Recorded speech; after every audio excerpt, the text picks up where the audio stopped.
हाँ दोस्तों, स्वागत है आप सभी का हमारे चैनल जेपी वर्ल्ड क्लासेस में। तो आज का अपना टॉपिक है magnetic field due to toroid carrying current. मतलब इससे पहले हमने सोलेनॉइड के बारे में बात कर ली कि सोलेनॉइड में किस तरह से मैग्नेटिक फील्ड प्रोड्यूस होता है और उसे हम कैसे कैलकुलेट कर सकते हैं।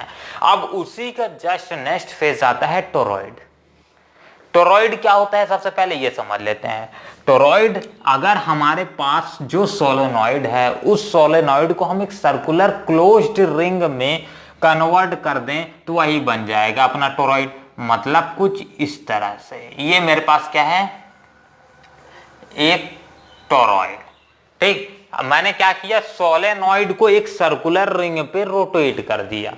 तो उसे सर्कुलर रिंग पे जब वो रोटेट हो जाएगा और एक क्लोज्ड रिंग बना लेगा इस तरह से, तो उसी क्लोज्ड रिंग को क्या बोला जाता है, टोरॉइड बोला जाता है। ये क्या आ जाएगा, एक टोरॉइड। वीडियो तो क्लियर है ना?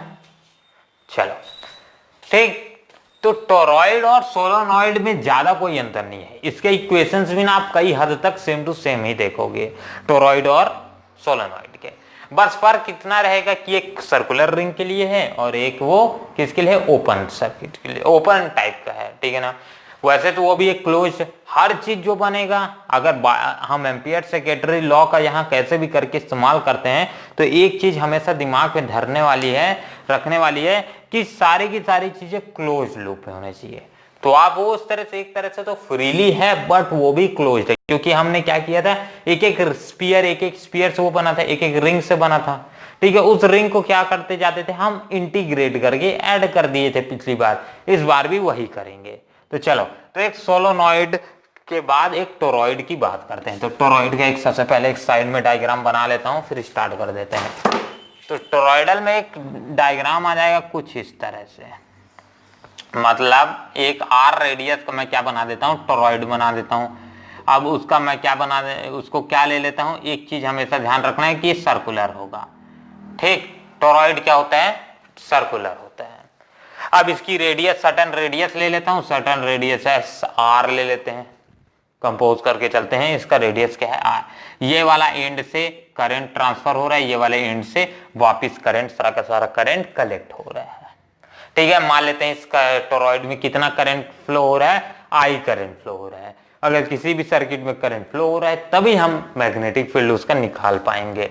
ठीक है ना? करंट कैरिंग के लिए इलेक्ट्रोमैग्नेटिज्म तभी फाइंड किया जा सकता है। चलो, तो आर रेडियस मान लेते हैं, तो इसमें कितना amount of magnetic field produce होगा। तो एक बात जो ध्यान रखने वाली है, यहां पास ये क्या है, सर्कुलर। मतलब इसका अगर सेकेंड फेज डायग्राम बनाता हूं तो कुछ इस तरह से बनेगा, यही पास बना देते हैं। ठीक है ना? क्या बनेगा कुछ, अगर इसके जो मैग्नेटिक फील्ड बनेंगे, मिलेंगे अपने पास, एक क्या होगा, सारे के सारे सर्कुलर मैग्नेटिक फील्ड ही मिलेंगे। इसके राउंड एक मैग्नेटिक फील्ड इस तरह से, फिर उसके बाहर एक सर्कुलर रिंग, फिर उसके बाहर एक सर्कुलर रिंग। मान लेता हूं ये कोर है। ठीक है, एट अ कोर पे अपने पास मैग्नेटिक फील्ड बाहर साइड मिल रही है। कहां मिल रही है, मैग्नेटिक फील्ड बाहर मिल रही है। ठीक है, चलो, और ये रिंग के जस्ट बाहर मैं मान लेता हूं, ये रिंग के जस्ट बाहर का मैग्नेटिक फील्ड मेरे को अंदर साइड मिल रही है। ये दोनों बात क्लियर है? इस तरह से मैग्नेटिक फील्ड अपने पास मिल रही है फटाक से। ये दोनों बात तो क्लियर हो गई, ये दोनों बात तो क्लियर हो गई।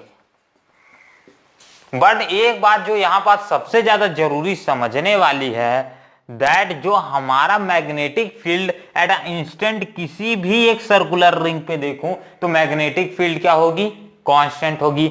मतलब यहां पर जो मैग्नेटिक फील्ड आएगी वहां, यहां भी वही मैग्नेटिक फील्ड आएगी, वहां भी यही मैग्नेटिक फील्ड आएगी, यहां भी, क्योंकि एक ही रिंग की ये पार्ट है और सारी की सारे मैग्नेटिक फील्ड क्या है, एक सर्कुलर फॉर्म में एग्जिस्ट कर रहे हैं। तो सबके लिए मैग्नेटिक फील्ड की वैल्यू क्या होगी, इक्वल होगी। तो चलो, तो सिंपल मैं मान लेता हूं कि इसी में ही ये कितना है रेडियस, इसका आर रेडियस है।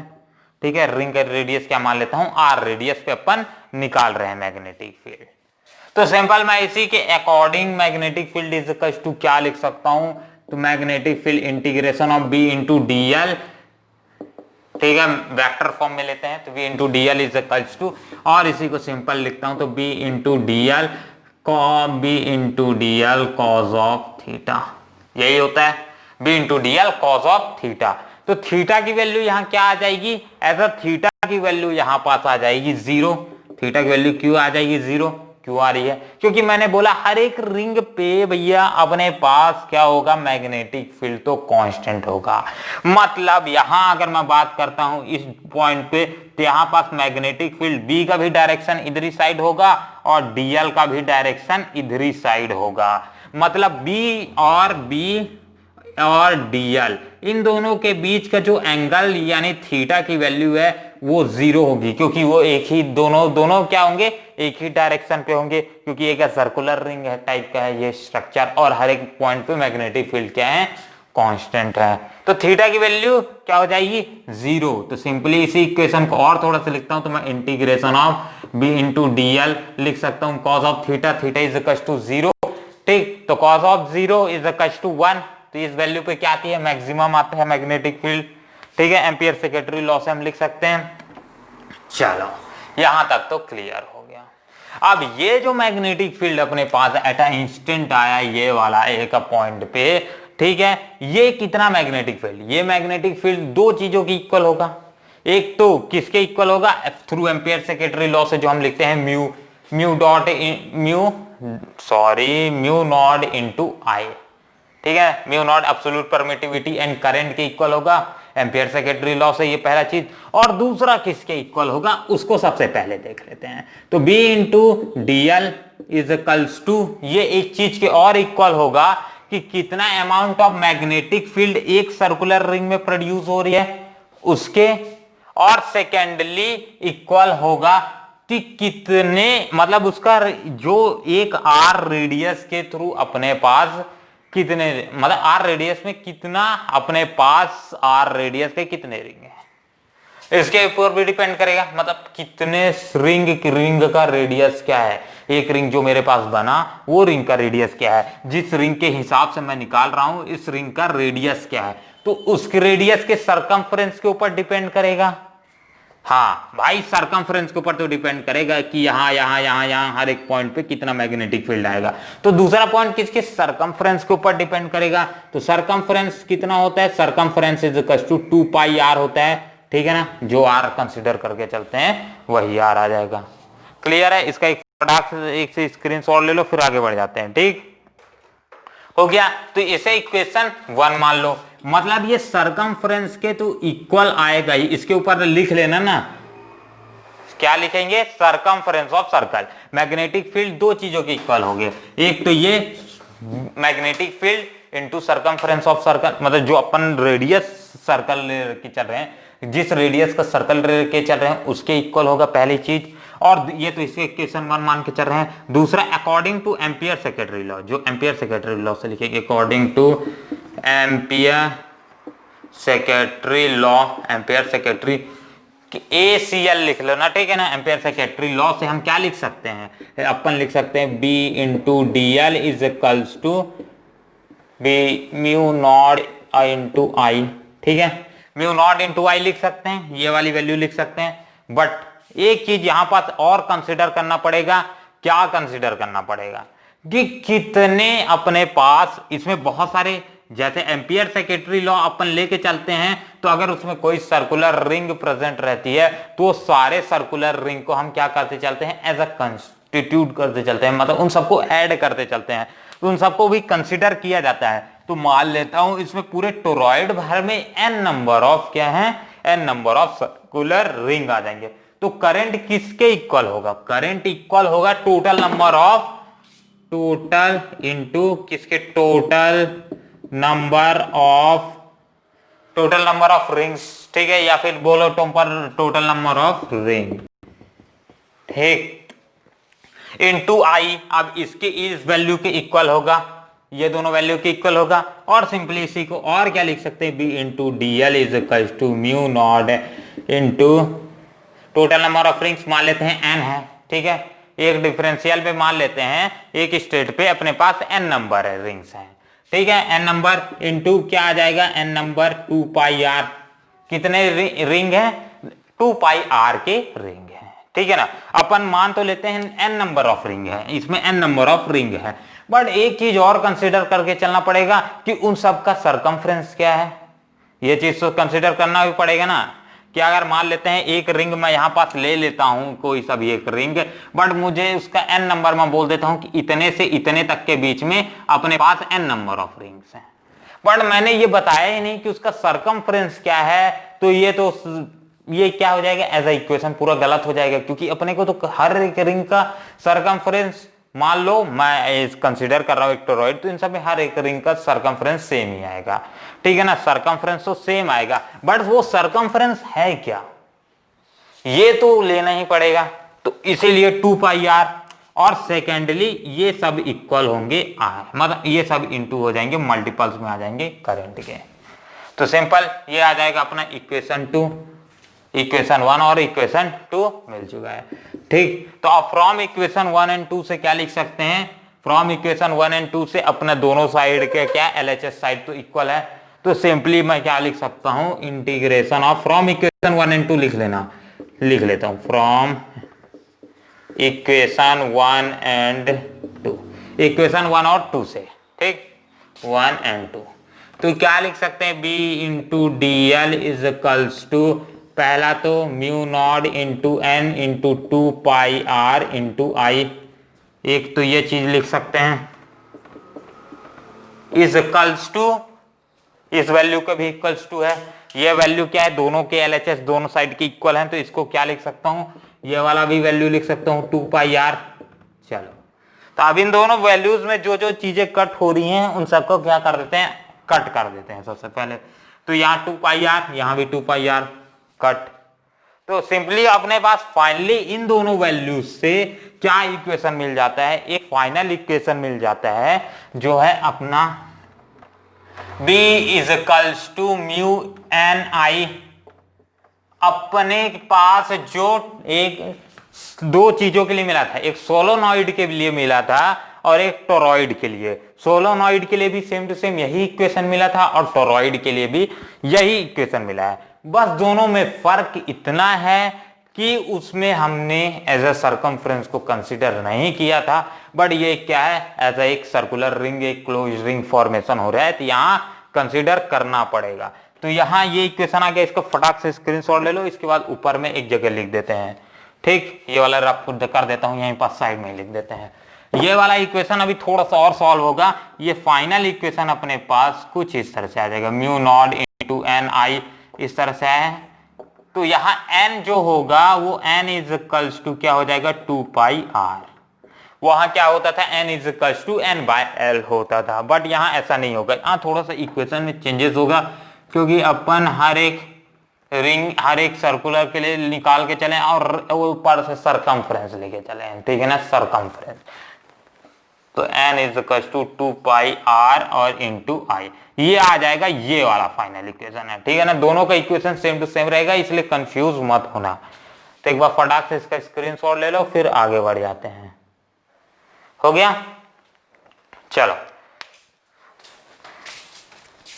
ये हो गया सोलोनॉइड के लिए। अब नेक्स्ट आता है अपना इक्वेशन फॉर अ फोर्स, कि अगर कोई हमारे पास फोर्स रखा हुआ है एक मैग्नेटिक फील्ड में, मान लेते हैं एक मैग्नेटिक फील्ड में मैंने क्या किया, एक फोर्स लाया, तो उस फोर्स में, सॉरी, एक मैग्नेटिक फील्ड में मैंने एक चार्ज लाया, ठीक है ना, ये सॉरी दिमाग को कुछ और चल दिया था। एक मैग्नेटिक फील्ड में मैंने अगर एक चार्ज लाया तो उस चार्ज पे कितना मैग्नेटिक फोर्स लगेगा, वो आ जाएगा अपना नेक्स्ट टॉपिक। तो force applied on a charge क्या हो जाएगा, force applied on a charge, force applied on a charge placed in magnetic field, magnetic field. अगर कोई चार्ज को मैग्नेटिक फील्ड पे रखते हैं तो उसमें कितना अमाउंट ऑफ फोर्स अप्लाइड होगा। 2 मिनट रुकना भाई लोग, ठीक, चलो हो गया काम, फटाक से अब कर लेते हैं नेक्स्ट टॉपिक अपना। तो कितना अमाउंट ऑफ फोर्स एक चार्ज पे अप्लाइड होगा अगर वो चार्ज मैग्नेटिक फील्ड पे रख दिया जाता है। तो एक चार्ज अगर को हम एक मैग्नेटिक फील्ड पे रखते हैं तो उसमें certain amount of force create होगा।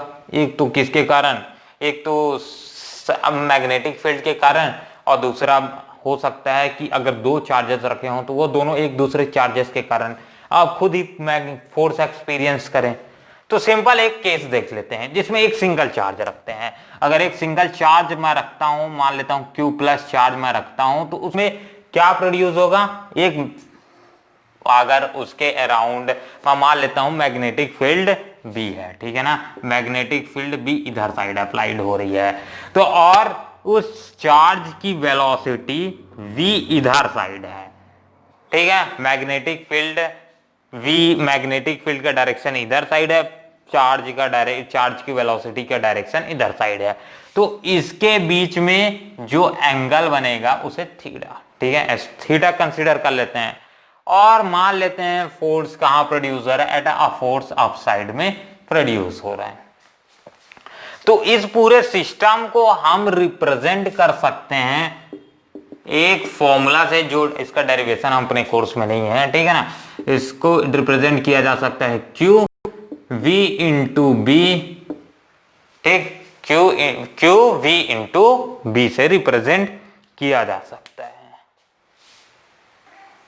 चल ठीक, Fm आ जाएगा, Fm is equal to QV into b से रिप्रेजेंट किया जा सकता है इस पूरे रिलेशन को।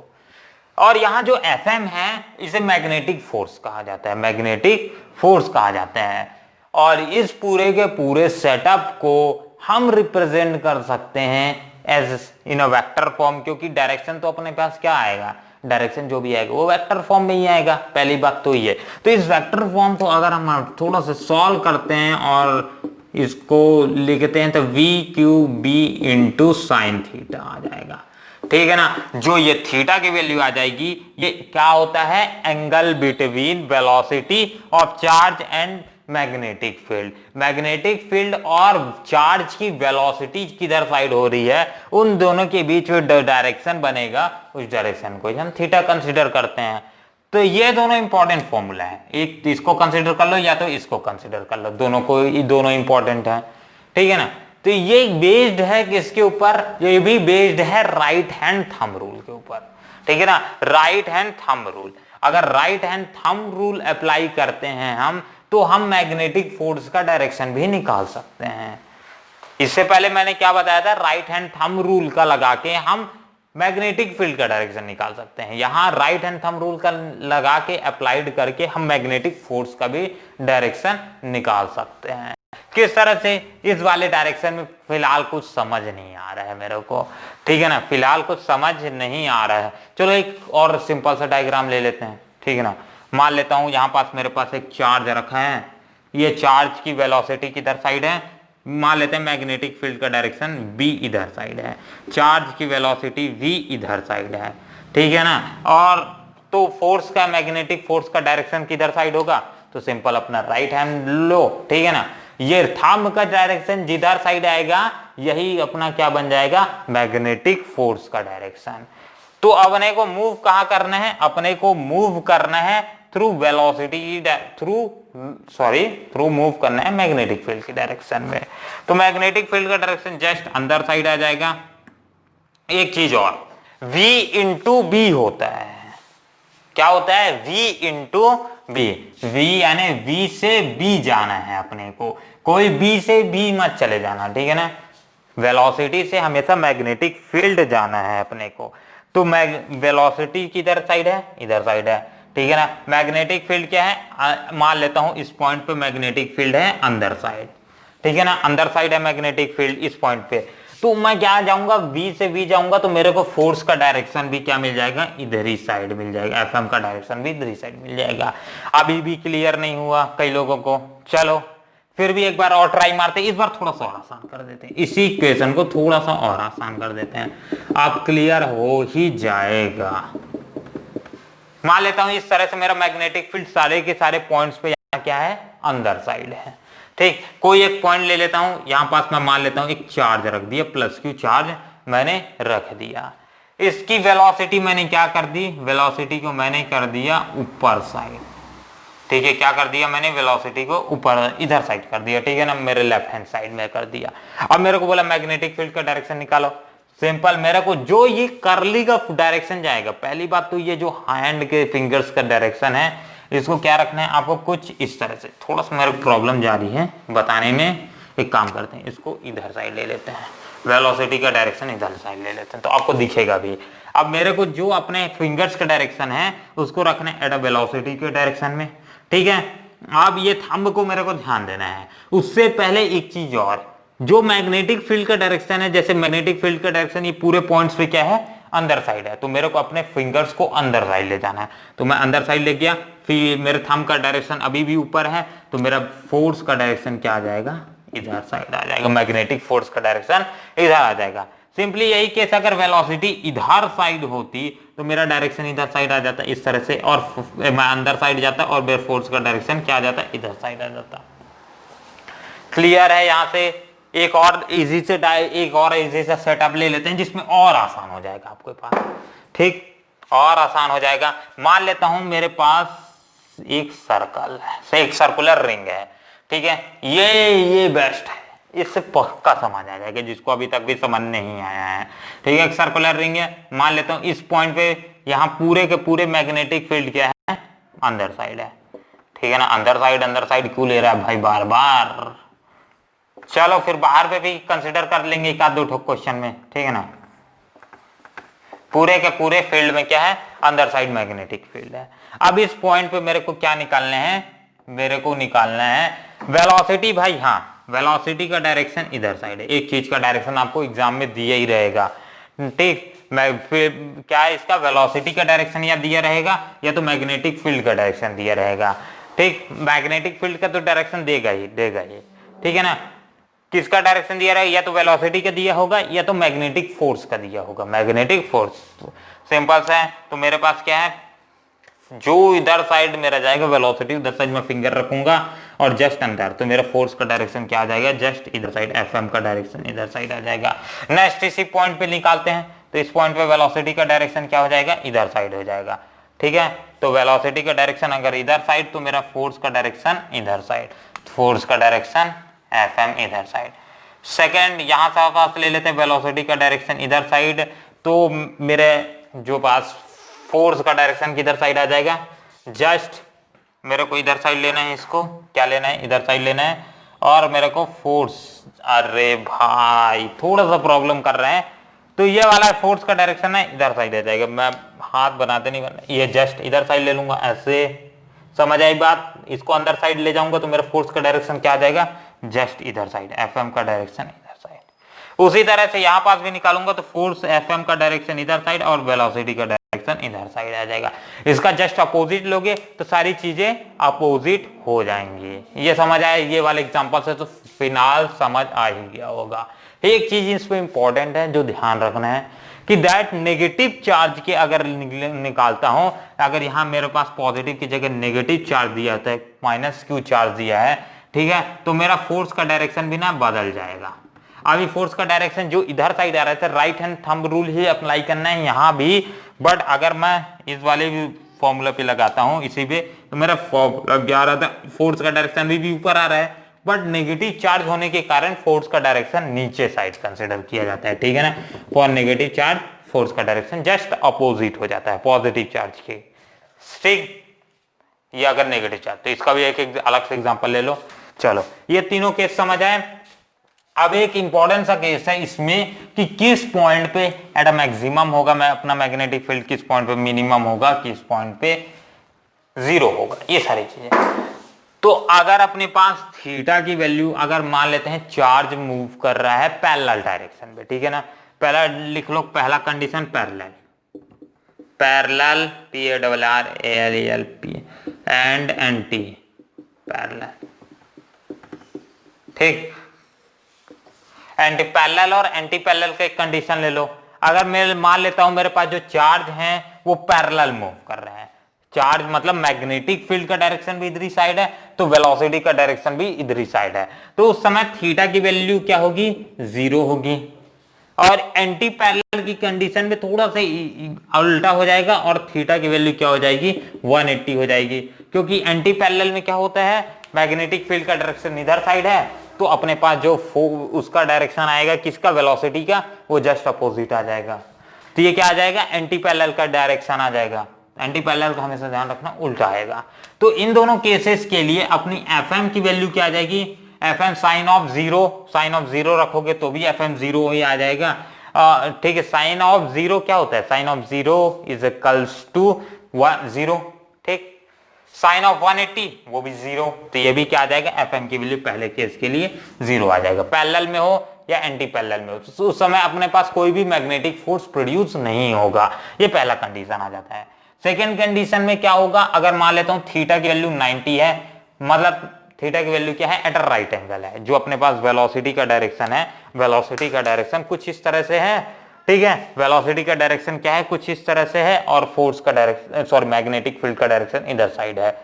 तो अपने पास उस समय उस केस पे क्या आएगी वैल्यू, तो उस केस पे अपने पास साइन थीटा की जगह 90 पुट कर दो, साइन 90, तो साइन 90 ये क्या आ जाएगा, F M is equals to maximum, ठीक है, F M is equals to क्या आ जाएगा, मैक्सिमम तो आएगा भाई Q into V into B आ जाएगा, Q इंटू वी या फिर बी क्यू वी लिखो, ज्यादा आसान रहता है, ठीक है ना।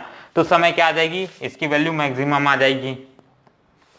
आखिरी केस, एक और केस जो सबसे ज्यादा इंपॉर्टेंट है इन तीनों में से अभी तक, अगर चार्ज हमारा रेस्ट पे है, चार्ज कोई वेलोसिटी कर ही नहीं रहा है, चार्ज अपना अगर वेलोसिटी कर ही नहीं रहा है, तो अपने एफएम यानी मैग्नेटिक फोर्स कितना प्रोड्यूस होगा। अगर मेरे पास मैग्नेटिक फील्ड है, वहां मैंने चार्ज को रख दिया, पर चार्ज में कोई मोशन नहीं है, वेलोसिटी 0 है, तो उस समय क्या होगा, मैग्नेटिक फोर्स प्रोड्यूस होगा उसमें कि नहीं, थोड़ा बहुत भी अप्लाई होगा कि नहीं, नहीं अप्लाई होगा। ऐसा क्यों, क्योंकि वेलोसिटी v अगर 0 है तो ये पूरा का टर्म को क्या 0 ही बना देगी, तो एफएम क्या आ जाएगा, इस केस पे 0 आ जाएगा। चलो ये तीनों केस लिख लो, when charge is at rest, ठीक, ये तीनों के